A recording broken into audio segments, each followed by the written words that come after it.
Alright, I think we're recording. I am on the GoPro head cam. I adjusted, there are some settings for the microphone, and also I have it in the open case now, so you should be able to actually hear me, because I realized last time I had it in the closed case. So that doesn't exactly help when you're trying to record and get any kind of audio. But I really need to clean this area up because it's just a mess, and I don't know how I'm going to be able to like position or get anything. So go ahead and, you know, start the time lapse now.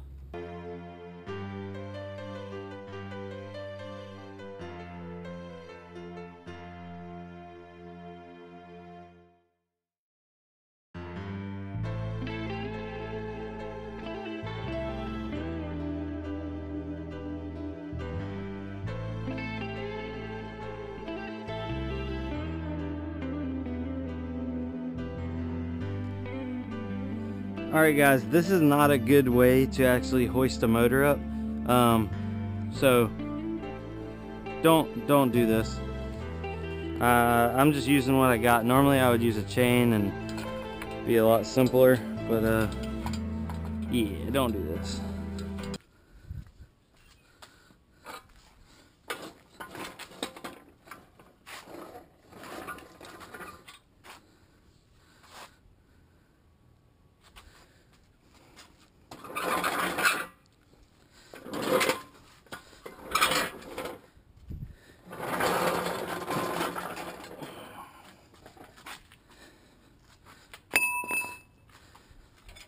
Now I want to get a better grip on her.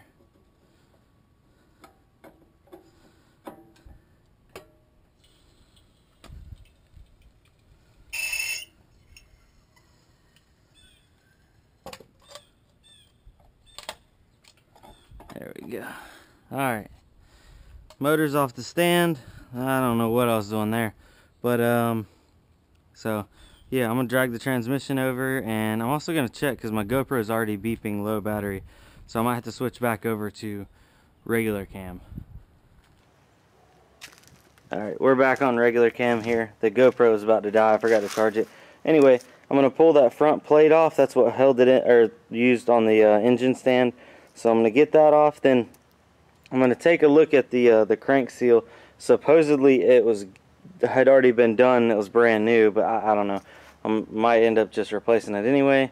And after that, I'm gonna bolt up the flywheel and stuff, and yeah, throw that transmission on. So here, I'm gonna set the camera up and enjoy the show. I was looking at the back of the block getting ready to put the flywheel on, and I was like, wait a second, that's not supposed to be open. So yeah, I don't know where that went, but luckily on the old block I have one, and I'm like, dang, that's a big, you know, it's a big Allen wrench. So I ran up and got me a cheap set of Allen wrenches, and I'm gonna pop that out real quick because I didn't have any that big. Fun fact for everybody, this plug back here, right there, is a 14mm Allen wrench. So if anybody was wondering, you know, 14mm, boom, there it is. So I'm gonna pop this out. Alright, so I got that plug out, and ooh, there it goes. Ooh, it doesn't want to go in there. Hold on, let's see. It's cross-threaded in. Just kidding. Oh, it doesn't go in very easy. Ooh. Alright, I'm gonna need more than one hand for this, so let me cross-thread this in real quick. Alright, so this clutch has been sitting out for a hot minute, and she's acquired a little bit of surface rust. Not enough to take it to the machine shop and warrant a like a new resurface or whatever, because she wasn't smoked before, it was still hooking. But I will get a little bit of spray on here and clean her off real quick. So start that cinematic roll.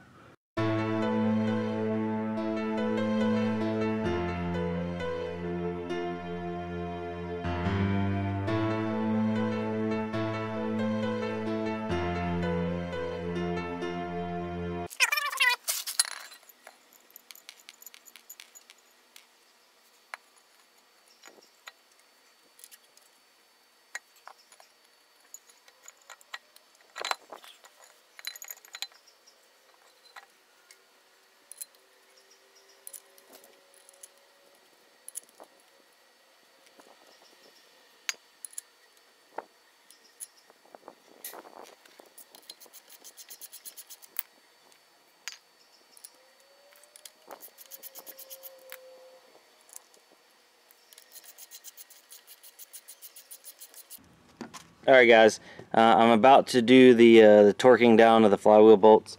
I just googled it real quick and it looks like B18, B1s, and A1s, the torque, the steps is 19 foot-pounds all the way around, and then jump up to 38, then 57, and then it says you can go up to 76 foot-pounds, but the factory looks like they shipped them out with 70 foot-pounds all the way around. So I'm gonna see what I can do. I don't really have anybody to help me hold the motor on the other side, so I'm gonna try to stick like maybe a wrench in a socket that'll catch on the ground, maybe. I don't know, we'll figure it out.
Alright, I got them all to 70 foot-pounds.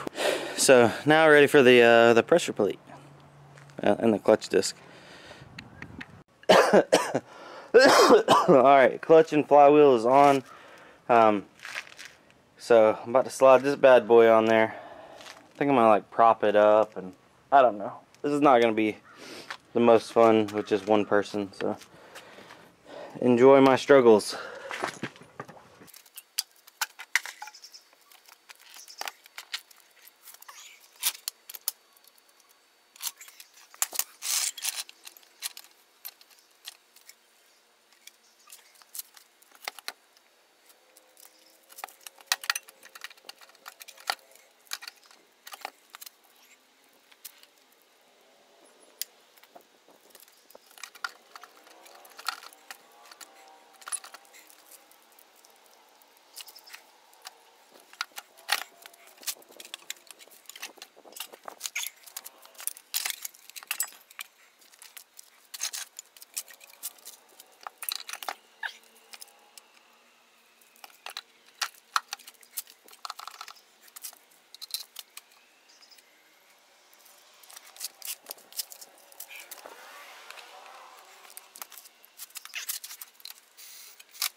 Alright, trans is on. Now I'm going to get the back axle put in and also put on the T-bracket for the back of the block. Whew, gosh. Wasn't as bad as I thought it was. I just slid it up on there and she popped right in. So, that's good.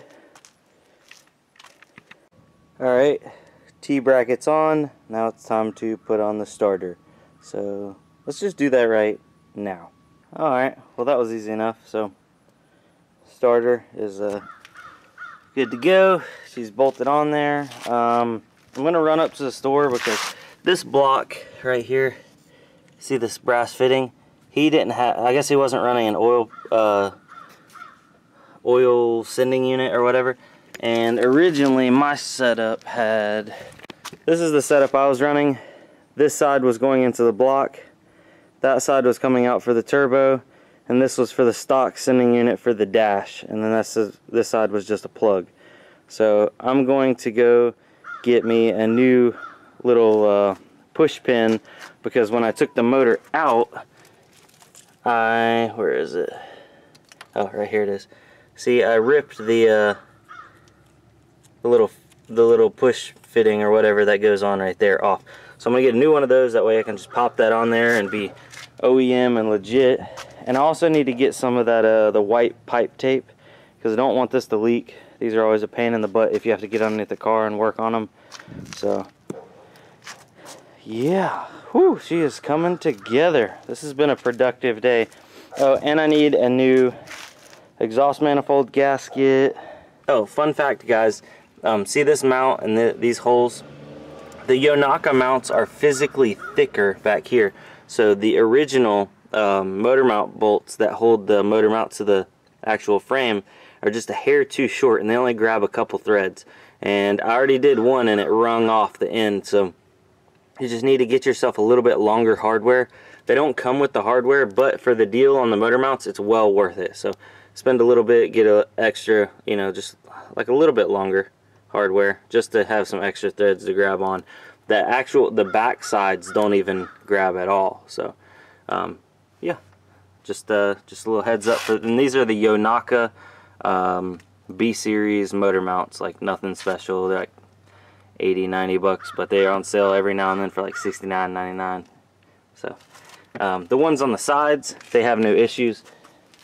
They went right on there, and right on there. I'm leaving this one loose. It's actually got a little bit of play to it, but I'm gonna leave it loose to help me set it in the car. Looks like they left the holes for these really big compared to the stock one. Not a big deal once it's tightened down. This side wasn't at all, so, and those work, no problem. Alright, if anybody has ever broke the bullet pin connector like I did, see right there, Advance has these like aftermarket ones, and this is the size that seems to work the best, the closest to the stock. So you don't have to go buy one from Honda or order it. Just a quick little tip there.